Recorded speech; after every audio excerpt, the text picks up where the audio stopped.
Sambil berteriak, puluhan warga yang berasal dari Kecamatan Marisa, Kabupaten Pohuwato ini mencari Kapolsek Papoyato Barat. Saat menemui warga, Kapolsek pun nyaris dihajar warga.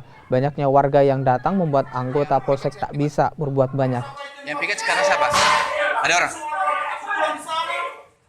Yang piket ada? Warga pun sempat memecahkan jendela kaca kantor Polsek dengan lemparan batu.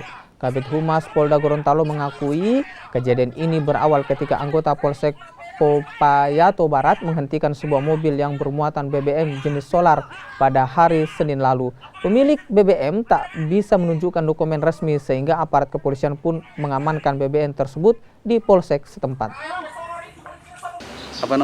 Tong bermuatan solar subsidi berasal dari Mutong, Sulawesi Tengah yang masuk ke wilayah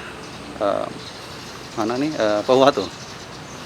Dan pada saat dilakukan proses penyelidikan saat itu tidak bisa menunjukkan dokumen, sehingga sementara diamankan oleh pihak Polsek. Cuma karena tadi dari pengamanan ini ada kelompok yang merasa tidak puas, kemudian dia datang ke Polsek untuk mempertanyakan masalah terkait pengamanan daripada